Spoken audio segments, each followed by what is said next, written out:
Hey everyone, and welcome back to Robbie's Backstage Bants. Today I'm joined by the lovely Emily Benjamin. How are you? I'm really well, thank you, my darling. How are you? I'm great, and all the better for talking to you.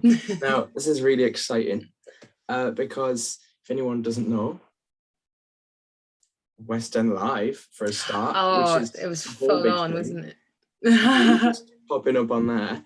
And secondly, Cabaret in general is your current thing. Yeah, I can't quite believe it still. And people are like, "Oh, you're in Cabaret." I'm like, "Oh, Yeah, I am. Yeah, I'm in that." Yeah, that production of Cabaret that won 7 Olivia Awards this year. Yeah, that's me. Yeah, they were all for me, just me. Specifically me. Yeah, as there should be, you know. But the first sort of questions I've got for you today are not actually about Cabaret. They're about your journey. And the first question is, what is the journey of how you got to where you are today?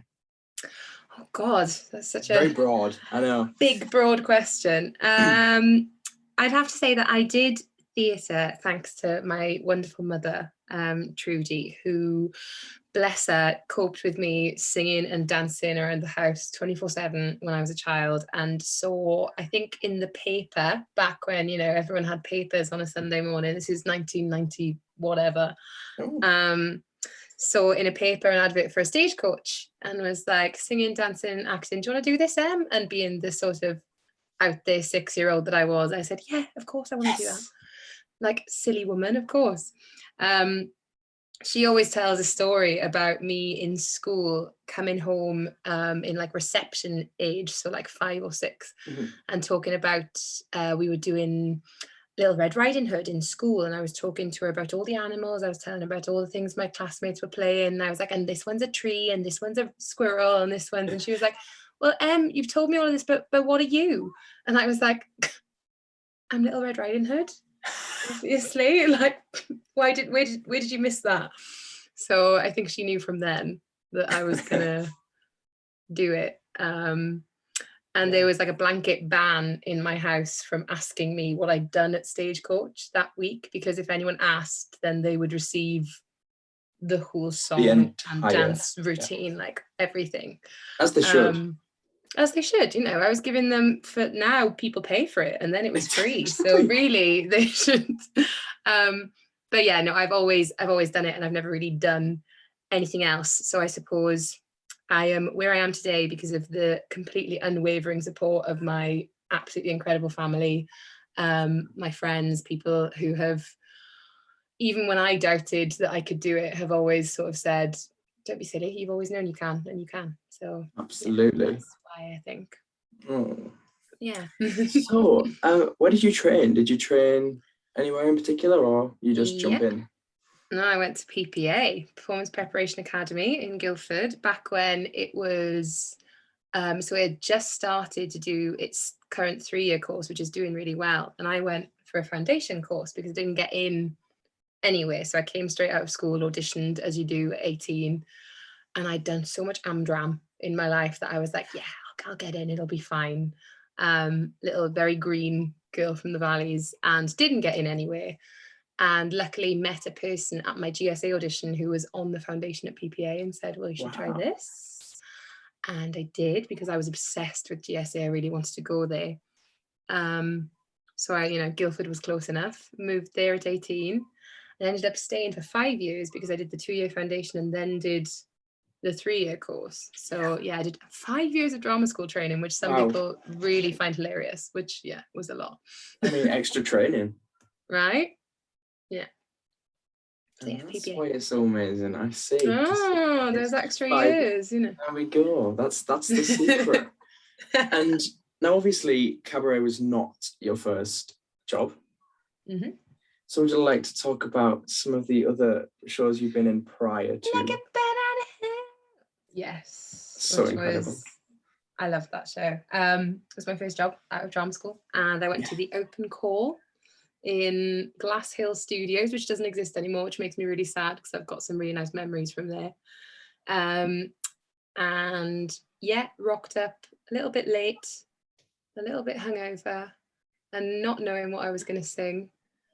And because it was Meatloaf music, luckily knew every single song because my mother had brought me up listening to Meatloaf. So sort of lucked out. on that rock and roll lifestyle. I would not advise turning up to open calls hungover and unprepared, but this one time it did serve me okay. I think because I was probably so tired that I didn't have a chance to like stress. Yeah. Just went in and sang AC/DC's Highway to Hell. And got a recall and ended up covering Zahara, second cover Zahara for 2 years, did the original cast, went to Manchester, went to Toronto, went to the Dominion, and it was incredible. I couldn't have asked for a more insane first job. Yeah, absolutely. I mean, Battle of Hell's an incredible show as it is, and then to be original cast, to go all in different places with the show is amazing, especially for a first job as well. Yeah, I mean, we didn't know, there were a few graduates in that show and we didn't know we were born. It was like, is every show like this? You know, we'd be going in and you'd be meeting Jim Steinman, who's sadly passed now on Zoom, and you'd be like, oh, this is normal. It's not normal. That level of like, yeah, it was really awesome. Cool. That is so cool. And obviously now you're in this wonderful new production of Cabaret, which I haven't seen yet. You must come. I understand that ticket prices are variably expensive. It's a pricey one, isn't it? It is, but they have released. It's what I've heard. And the £35 tickets and the £20 tickets, which are up in the sort of upper circle, the escalons, which people avoid, are a fantastic view. Like, I've sat up there. I am a swing. I have sat everywhere in that theatre. Absolutely. And there, as our designer Tom Scott says, there's not a bad seat in the house. So if you go on and there's one for 35 quid, grab it. Get it. Yeah, absolutely. That is one thing that needs to be said. So I will put a ticket link in the description. Make sure everybody go, because I've heard nothing but good things. I mean, the Olivia Awards show for that, I suppose. Yeah. But what's it been like then? So what was it like coming at this new production? And the cast's been insane. The cast is insane. I can't say enough lovely things about the whole team. The environment from the start that was created going into the audition room was just one of safety and creativity, and that's all you want as a performer. You want to be seen for who you are and loved for who you are, and you want someone to bring you into a room, not their perfect ideal of a box that you will fit yourself into. And I think one of the main reasons Cabaret has been so successful is that it encourages individuals to be individual. There's not a single person on stage who's trying to be, I don't know, exactly like the person next to them. And there's real beauty in that. And I think people come to the show and they see that individuality and they go, wow, this is another level I haven't seen before. I was just really thankful to be asked into the room. Frankly, at the start, you get that email through, you're like, what? Like, you know, I'd seen the article come out about Eddie and Jesse doing it because it got released like along. And then I think everyone and their dog was like, oh, I'd love to be in for that. And then to actually be in for it was nuts. Wow. I mean, the trailer is something to behold in itself. So the production, maybe we need go on. Maybe we need to film this professionally and get this. But then I suppose it's not the same atmosphere. And it's not, and a lot of the marketing, and I understand is why, because it has to be experienced. It's one of those things that, like, with our pre-show and with, like, we're encouraged we don't take pictures backstage. There's not much backstage content. And it's because we have this whole concept of what happens in the Kit Kat Club stays. You know, keep it in the Kit Kat Club. And when you come in, you get given stickers to put over your phone camera. So even like people that are entering are encouraged to sort of forget about the outside world and only those four walls exist. And so wow, that is exciting. That is so fun. And obviously you went to the Olivia Awards with this show. What was that night like for you, obviously being part of the company? Like, honestly, a fever dream. My housemate at the time, Eve Norris, who is with Ollie Dobson, who currently plays Marty McFly in Back to the Future, very stagey household that we had. Wow. She was sat downstairs in the sort of bottom area where all the nominees were because she was with Ollie. And I think she summed it up because she was like, whenever Cabaret were mentioned, it was like you were the year sixers at the leaving concert, and everyone was like, because the screams were like so loud from behind. And it's true. I felt we were on an absolute high the whole day. It was crazy. Yeah, it was beautiful. As you should be. 7. Go on. How'd you get all them home? Well, we had all of them at the after party. It was very fun to sort of wander around and be like, oh, there's Lawrence. There he is. Did they all make it out of the after party? As far as I'm aware, yes. Good. Yeah. Don't leave them behind. They're quite precious things. Yeah. I can only imagine what that after party is like, with it was just full of like musical theatre, London, West End human beings in one room. It gets loud and exciting, and yeah. Did you ever go? Did you go to the Olivier's with Band of Hell? Is that never? No, I can't remember why. There was sort of a whole. I think the timing of us coming to London sort of didn't work out with nomination season or whatever it was. But no, it was my first time there. Yeah, my first time. And to win 7, and there you go. It's going to be a bit hard to beat, isn't it? Yeah. It really is. And then another experience for you was West End Live. Which, again, what? Blew me away. I mean, I wasn't there, but YouTube, pretty great. Just on repeat, ends, start again. It's a bit intense to watch over and over again. It's a bit, I mean, I watched it back and went, Jesus, calm down. It's okay. It's okay. It was amazing. Like, obviously, Cabaret's not been on West End for a while. So for it to do West End Live, and then for it to be you, like, that is awesome for you. It was, I mean, completely serendipitous for me.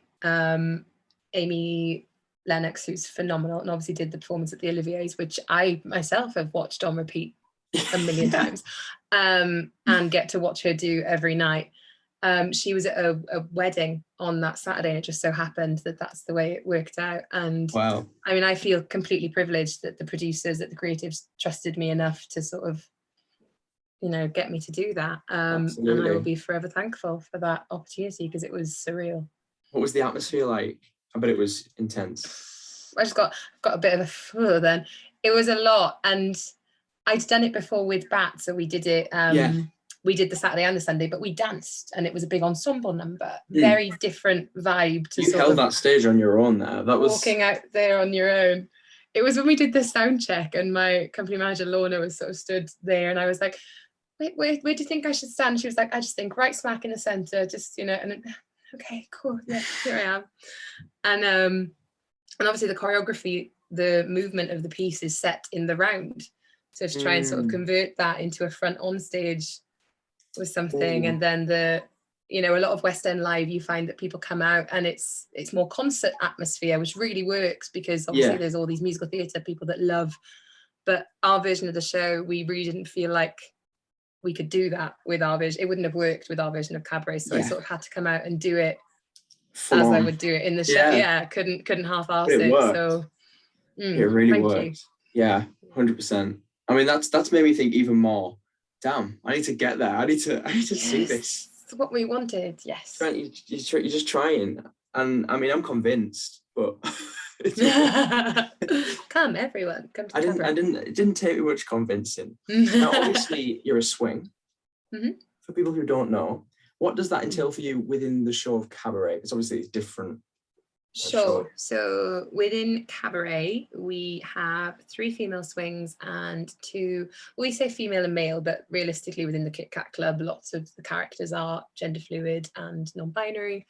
But it just so happens that all the swings are sort of binary identifying. And we cover in total, the girls cover 6 Kit Kat girls, and then there are 4 Kit Kat boys, and they're also all the characters and the parts. So there's within cast covering and swing covering. It's quite a small cast. It was, when they sort of spoke to us about it, it was this big jigsaw puzzle that they had to figure out who could cover who and do what. So yeah, I cover 7 tracks in total, including all my swing ensemble covers. And then Sally and Fräulein Schneider, who is the 50-plus-year-old owner of the bed and breakfast where Cliff goes to stay. So Slightly offended by that one. Right. The worst part was when we did our cover run and I got my wig on, which made me look like my mum, and then they started sort of doing the aging makeup, and I was like, are you not going to put more on? Do I not need more aging makeup? I'm 28, but yeah, gotta sell it. I mean, but getting to cover Sally, that must be a dream. Complete dream. It's reality now. It's all a reality. What are you gonna do? It's just wow. I know the whole production itself had a lot of high praise. Do you have any of your favorite memories so far from the production as a whole? The production as a whole, considering I wasn't on stage, because as a swing you're not on all the time, but the first press night was the first preview as well, just the energy from the audience, and we're quite lucky as swings as well in the sense that we always feel involved in the show because we booth sing, so we're backstage with microphones, so we don't just sort of go and sit in our dressing room, and we get to feel involved. But yeah, the atmosphere of those first weeks where people were seeing it for the first time, because now obviously the word of mouth has traveled, which is wonderful, but people come in with this huge expectation. But in those first weeks, no one was ready for what they were about to see, and it was like we were in on our own little secret, and every time someone would sit down, we'd be like, oh, here they go. Like they were getting on a roller coaster, and they weren't ready for the drop at the end. So and so it's set in the round, isn't it? Mm-hmm. Have you ever done anything in the round before, or was this new to you going into Cabaret? No, I've never done anything in the round before, and I love it. It feels it's unforgiving because there's no escape. You can be seen at all times. There is no pulling a funny face at your mate across the stage because someone in that seat will see it. Exactly. But it also means that you can make such interesting acting choices because everything can be seen. There's less frontage. When you play on a proscenium arch, you sort of have to cheat a lot of your performance out so that people can see. Whereas it feels, I've not done much film and TV. I've done 1 or 2 adverts, but a lot of the sort of acting notes and the way that it's directed feels more filmic than because you're allowed to sort of have those intimate moments with someone because someone can see what you're doing, and it doesn't matter if not everyone can see it. I've really loved it. So it sounds really interesting, and I suppose those moments, it's nicer to have them more intimate, especially within Cabaret. I think it works really well in the round, I imagine. Yes, well, you have to come see it, and then you I have to come see it, Mom. Get her on it. Let's go. Hopefully I'll get down. When do you finish? When is Cabaret over? They've just released more tickets, and everything is sort of up in the air at the moment. So it's still going. Yeah. So I still might have a chance. This is good. I think you'll be okay. Yeah, nothing's confirmed yet. I don't know what I am allowed to say, essentially, so I'm just going to say I think it'll be there for a while, hopefully. That's good news. It sounds like the venue's perfect, and so why take it away?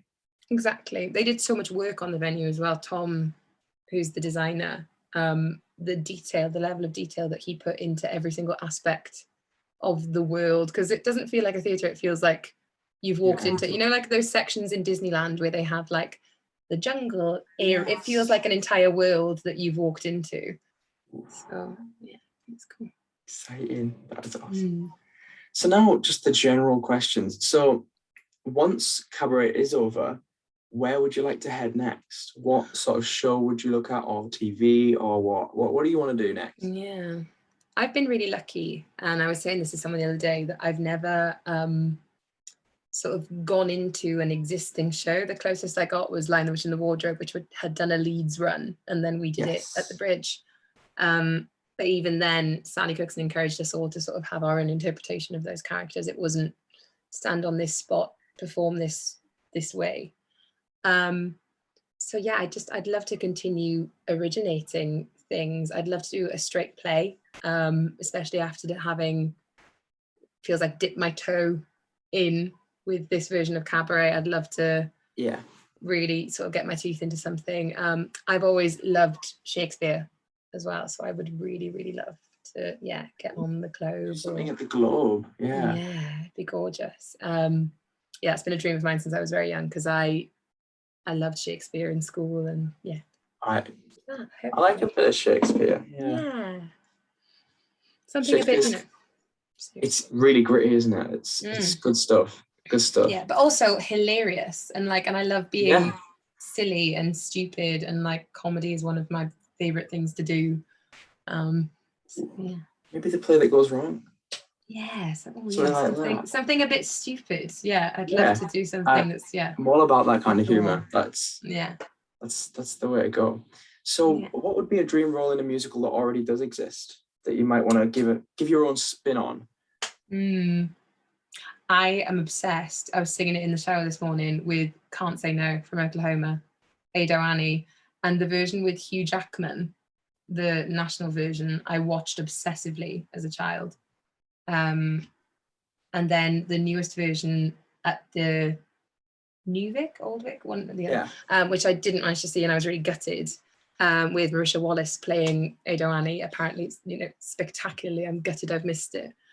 But that part, just the wildness and that song is just really satisfying. So probably Ado Annie. I mean, I feel like there's talk of them bringing it to the West End. I saw a tweet this morning saying that. I'm sure that was happening, or it's going to happen. So that, hopefully, just put that out in the universe. Let's now that's out there. Let's just let it happen.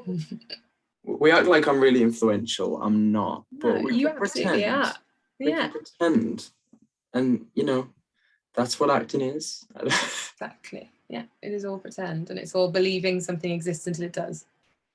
Exactly that. There we go. This is. We've done it now. That's sorted. No more words need to be said, apart from get me to Cabaret. Whilst you're still there, of course. And then Oklahoma. It's fine. But we will make that whole Oklahoma thing. It will happen. Into the ether. Oklahoma, Shakespeare, anything. Oklahoma, Shakespeare, play that goes wrong. Yeah. And then me and you are going to create some sort of production of something. Okay. Yeah. Like some immersive magic thing. Yeah. That's like an immersive comedy, Cabaret. A bit of Shakespeare. Yeah, tossed in there. Nice. Yeah. Cabaret goes wrong. I mean, it would be hilarious. There's so much to go wrong. Has anything gone wrong? We had one. I wasn't in on Tuesday. Apparently, there's. I don't want to give anything away, but there's a reveal that happens, and someone didn't get revealed, and it was very funny. And I was quite jealous that I wasn't in the building. You weren't in the building. Like, it was hilarious. Oh. But yeah. When those things happen, you miss them. Yeah, costume malfunctions galore as well. Like, we don't exactly wear the costumes are quite small, so things have come out and gone around. But, how is the show choreography wise? Is it like quite difficult? Is it good? It's amazing. I love it. Julia Cheng, who choreographed, is an absolute legend, and her right hand gal Kayla and Alana, who's a wonderful lady that helped us in rehearsals. They all come from this beautiful sort of very contemporary dance background, and I'm doing moves that I never thought I'd be able to do. I'm working. It's crazy. But the beautiful thing in it is it's all very empowering, and it comes from a really internal part. Like, there's a story to every movement, which as an actress is good. Good. There's always a story, and that's what you need. But I mean, I think we've pretty much gotten through everything. Great So, stuff. firstly, I want to thank anyone for watching and enjoying this episode, because I've enjoyed myself. And you can like, comment, and subscribe if you'd like to do that, because that's nice, and that's really, really great. And then I want to thank you for joining me. It's been an absolute pleasure chatting with Thank you for having me. learning about Cabaret, way to spend my afternoon. Yeah, all your persuasion techniques, and getting me to come. It will happen. I'm gonna do it one day.